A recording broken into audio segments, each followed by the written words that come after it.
Hello everyone, welcome back to Click. ഇന്നത്തെ വീഡിയോയിൽ പലതരം ലേസറുകളാണ് നമ്മൾ പരിചയപ്പെടാൻ പോകുന്നത്. Solid state laser, gas laser, semiconductor laser, dye laser, fibre laser എന്നിങ്ങനെ പറഞ്ഞ് പലതരം ലേസേഴ്സ് ഉണ്ട് നമുക്ക്.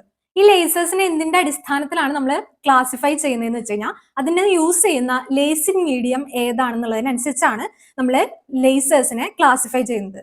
ഇനി നമുക്ക് ഓരോ ലേസേഴ്സ് ആയിട്ട് നോക്കാം. ഒന്നാമത്തെ തന്നെ നമ്മൾ നോക്കാൻ പോകുന്നത് സോളിഡ് സ്റ്റേറ്റ് ലേസറിനെ പറ്റിയിട്ടാണ്.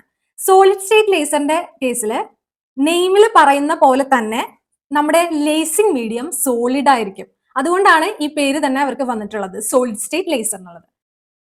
സോളിഡ് ആയിട്ട് നമ്മൾ ഉപയോഗിക്കുന്ന ആക്റ്റീവ് മീഡിയം എന്ന് പറയുന്നത് റൂബി ആവാം, നിയോഡൈമിയം ആവാം. ആ റൂബി അല്ലെങ്കിൽ നിയോഡൈമിയം റോഡാണ് നമ്മൾ ഈ ചിത്രത്തിൽ കാണിച്ചിട്ടുള്ളത്. അപ്പൊ നമ്മുടെ ലേസിംഗ് മീഡിയ ആയി. ഇനി നമുക്ക് വേണ്ടതെന്ന് പറഞ്ഞു കഴിഞ്ഞാൽ പോപ്പുലേഷൻ ഇൻവേർഷന് വേണ്ടിയിട്ട് ഒരു പമ്പിംഗ് മെക്കാനിസം വേണം. ആ പമ്പിംഗ് മെക്കാനിസത്തിന് വേണ്ടി നമ്മൾ ഇവിടെ യൂസ് ചെയ്യുന്നത് എന്ന് പറയുന്നത് ഒരു പമ്പ് ലാമ്പാണ്. ഈ പമ്പ് ലാമ്പിന് എക്സാമ്പിൾ ആണ് സിനോൺ ഫ്ലാഷ് ലാമ്പ്.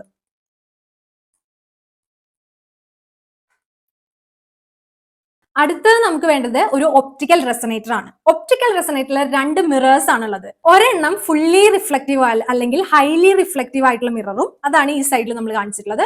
പിന്നെയുള്ള ഒരെണ്ണം എന്ന് പറയുന്നത് പാർഷ്യലി റിഫ്ലക്റ്റീവ് ആയിട്ടുള്ളത്. ഇത്രയുള്ള ഒരു സോളിഡ് സ്റ്റേറ്റ് ലേസറിന്റെ സെറ്റപ്പ് എന്ന് പറയുന്നത്. നമ്മുടെ മെറ്റീരിയൽ ഫോളോ ചെയ്യുന്ന കുട്ടികളോട് പ്രത്യേകമായിട്ട് പറയാണ്, നമ്മുടെ മെറ്റീരിയലിൽ കൂടെ കടന്നു പോകുമ്പോൾ കുറച്ച് വാല്യൂസ് ഒക്കെ നിങ്ങളുടെ ശ്രദ്ധയിൽ പെട്ടിട്ടുണ്ടാവും. അതായത് ഏത് ടൈപ്പ് ലേസർ ആണ്, സോളിഡ് സ്റ്റേറ്റ് ലേസർ ആണ് യൂസ് ചെയ്യുന്നത്, അതിന് കറസ്പോണ്ടിങ് ആയിട്ട് നമുക്ക് എത്ര വേവ് ലെങ്ത് ഉള്ള, അതായത് ഇവിടുത്തെ കേസിൽ 694.3 നാനോമീറ്റർ വേവ് ലെങ്ത് ഉള്ള റെഡ് ലൈറ്റ് ആണ് റൂബി ലേസറിന് നമുക്ക് കിട്ടുന്നത്. അതുപോലെ അടുത്തൊരു ലേസർ നമ്മൾ പറഞ്ഞിരുന്നത് നിയോഡൈമിയം ലേസർ ആയിരുന്നു.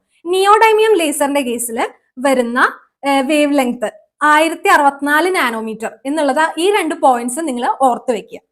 ഇതുപോലെ ഇമ്പോർട്ടന്റ് ആയിട്ട് ആലോചിച്ച് വെക്കേണ്ട കുറച്ച് പോയിന്റ്സ് നമ്മുടെ മെറ്റീരിയലിൽ നമ്മൾ ആഡ് ചെയ്തിട്ടുണ്ട്. അത് നിങ്ങൾ പ്രത്യേകം നോട്ട് ചെയ്യുക. ഇനി നമുക്ക് ഗ്യാസ് ലേസേഴ്സിനെ പറ്റി നോക്കാം. ലേസിംഗ് മീഡിയം നമ്മൾ യൂസ് ചെയ്യുന്നത് ഗ്യാസ് ആണെങ്കിലാണ് നമ്മൾ അതിനെ ഗ്യാസ് ലേസേഴ്സ് എന്ന് പറയുന്നത്. ഇനി ഗ്യാസ് തന്നെ നമുക്ക് ഏതൊക്കെ ആവാം? അറ്റോമിക് ഗ്യാസ് ആയിരിക്കാം, മോളിക്കുലാർ ഗ്യാസ് ആയിരിക്കാം, അയോൺ ഗ്യാസ് ആയിരിക്കാം. അപ്പോൾ അതിനനുസരിച്ച് ഇവിടെ 3 എക്സാമ്പിളും തന്നിട്ടുണ്ട്. അറ്റോമിക് ഗ്യാസ് ലേസറിന് എക്സാമ്പിൾ ആണ് ഹീലിയം നിയോൺ, മോളിക്കുലാർ ഗ്യാസ് ലേസറിന് കാർബൺ ഡൈ ഓക്സൈഡും, അയോൺ ഗ്യാസ് ലേസറിന്റെ എക്സാമ്പിൾ ആണ് ആർഗൺ. ഇതിലെ CO2 ലേസർ എന്ന് പറയുന്നത് എക്സ്ട്രീംലി പവർഫുൾ ആണ്.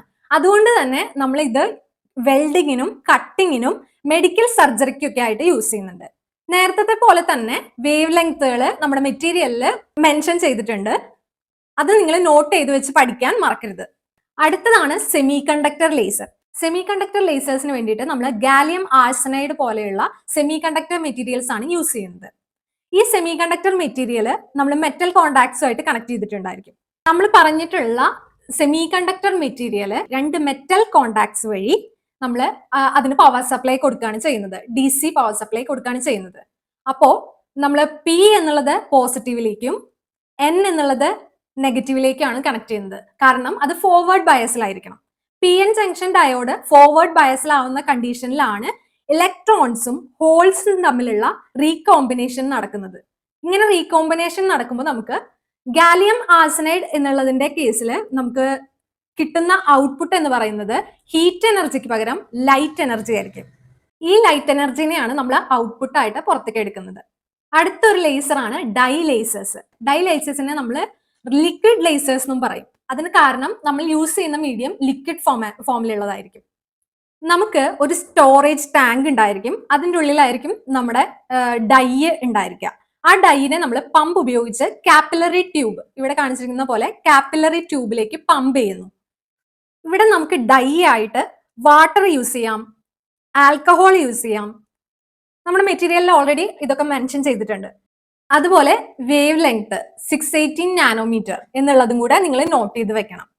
അപ്പോൾ ഇവിടത്തെ കേസിൽ നമ്മൾ യൂസ് ചെയ്യുന്ന പമ്പിംഗ് മെക്കാനിസം എന്ന് പറയുന്നത് നേരത്തെ പോലെ തന്നെ ഒരു പവർ സപ്ലൈ കൊടുത്തിട്ടുള്ള ഒരു ഫ്ലാഷ് ലാമ്പ് എന്നുള്ള ലൈറ്റ് ആണ് ഇവിടെ നമ്മൾ പമ്പിംഗ് മെക്കാനിസം ആയിട്ട് യൂസ് ചെയ്യുന്നത്. എന്തിനു വേണ്ടിയിട്ട്? പോപ്പുലേഷൻ ഇൻവേർഷന് വേണ്ടിയിട്ട്.